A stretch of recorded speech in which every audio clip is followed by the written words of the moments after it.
Hi hello ನಮಸ್ಕಾರ ಎಲ್ರಿಗೂ. Welcome back to my YouTube channel.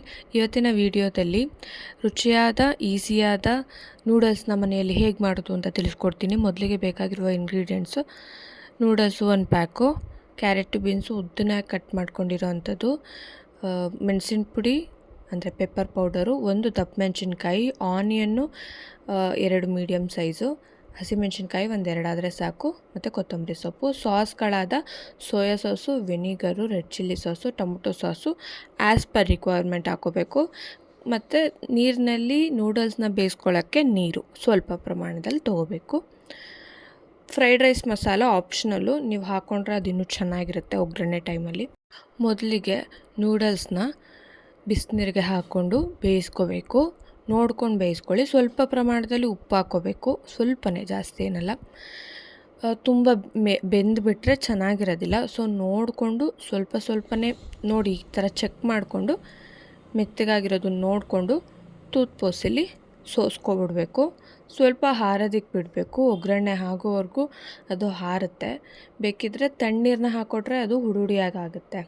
ಬಿಸಿಯಾಗಿದ್ದರೆ ಅಂಟ್ಕೊಂಡ್ಬಿಡುತ್ತೆ ಅಂತ ನೀವು ಬೋಸಿಗೆ ಸೋಸ್ಕೊಂಡಾಗ್ಲೇ ಸ್ವಲ್ಪ ತಣ್ಣೀರು ಹಾಕ್ಕೊಂಡ್ರೆ ಅದು ಹುಡುಡಿಯಾಗಿ ಆಗುತ್ತೆ. ನಂತರ ಒಂದು ಬಾಣಲಿಯಲ್ಲಿ ಎಣ್ಣೆಯನ್ನು ಹಾಕ್ಕೋಬೇಕು. ಒಂದು 2-3 ಸ್ಪೂನಷ್ಟು ಆಯಿಲ್ನ ಹಾಕ್ಕೋಬೇಕು. ಅದಾದ ನಂತರ ಆನಿಯನ್ನ ಹಾಕ್ಕೊಂಡು ಫ್ರೈ ಮಾಡ್ಕೋಬೇಕು. ಆನಿಯನ್ನು ನಿಮ್ಗೆ ಯಾವುದೇ ಡಿಶ್ ಆದ್ರೂ ಒಳ್ಳೆ ಟೇಸ್ಟ್ ಕೊಡುತ್ತೆ. ನಂತರ ಹಸಿಮೆಣ್ಸಿನ್ಕಾಯಿ ಹಾಕ್ಕೋಬೇಕು, 2-3. ತುಂಬ ಖಾರ ತಿನ್ನಲ್ಲ ಅಂತ ಅಂದರೆ ಜಾಸ್ತಿ ಹಾಕ್ಕೊಳ್ಳೋಕೆ ಹೋಗ್ಬಿಡಿ. ಸ್ಪೈಸಿಯಾಗಿರಬೇಕು ಅಂತ ಅಂದರೆ ಜಾಸ್ತಿ ಹಸಿಮೆಣ್ಸಿನ್ಕಾಯಿ ಹಾಕ್ಕೋಬೋದು.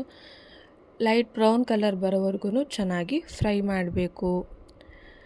ಈರುಳ್ಳಿನೇ ಚೆಂದ. ನೂಡಲ್ಸ್ ಆಗಿರ್ಬೋದು, ಗೋಬಿ ಮಂಚೂರಿ ಆಗಿರ್ಬೋದು, ಒಳ್ಳೆ ಟೇಸ್ಟ್ ಕೊಡುತ್ತೆ. ತುಂಬ ಫ್ರೈ ಮಾಡ್ಕೊಳ್ಳೋದಕ್ಕಿಂತ ಒಂದು 60% ಫ್ರೈ ಮಾಡಿಕೊಂಡ್ರೆ ಟೇಸ್ಟ್ ಚೆನ್ನಾಗಿರುತ್ತೆ. ನಂತರ ಬೀನ್ಸು ಸ್ವಲ್ಪ ಗಟ್ಟಿಯಾಗಿರುತ್ತೆ, ಸೊ ಅದಕ್ಕೋಸ್ಕರ ಫಸ್ಟ್ ಹಾಕ್ಕೊಳ್ತಾ ಇರೋದು. ಕ್ಯಾರೆಟು ಸಹ ಗಟ್ಟಿಯಾಗಿರುತ್ತೆ, 2 ಬೇಯಬೇಕು. 2 ಹಾಕ್ಕೊಂಡು ಚೆನ್ನಾಗಿ ಫ್ರೈ ಮಾಡ್ಕೋಬೇಕು ಒಗ್ಗರಣೆಯಲ್ಲೇ ಬೇಯೋ ಥರ. ಇದೇ ಥರ ಒಗ್ಗರಣೆಯಲ್ಲಿ ಬೇಯಿಸ್ಕೊಂಡ್ರೇ ಫ್ರೈಡ್ ರೈಸ್ ಆಗಿರ್ಬೋದು, ನೂಡಲ್ಸ್ ಆಗಿರ್ಬೋದು ಚೆನ್ನಾಗಿರುತ್ತೆ. ನೀವು ಮೊದಲೇ ಬಾಯ್ಲ್ ಮಾಡ್ಕೊಂಡು ಹಾಕ್ಕೊಳ್ಳೋಕೆ ಹೋದರೆ ಟೇಸ್ಟ್ ಅರ್ಧದಷ್ಟು ಹೊರ್ಟೋಗ್ಬಿಡುತ್ತೆ. ಸೊ ಆಯಿಲಲ್ಲಿ ಚೆನ್ನಾಗಿ ಫ್ರೈ ಮಾಡ್ಕೋಬೇಕು.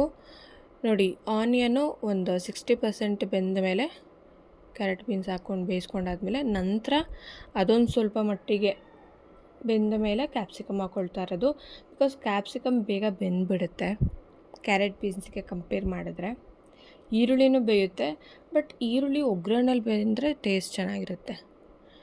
ಸೊ ಬೇಯ್ತಾ ಇದೆ, ಚೆನ್ನಾಗಿ ಬೇಯೋದಕ್ಕೆ ಬಿಡಬೇಕು. ಬಿಕಾಸ್ ತುಂಬ ಬೆಂದಿಲ್ಲ ಅಂದರೆ ಚೆನ್ನಾಗಿರಲ್ಲ.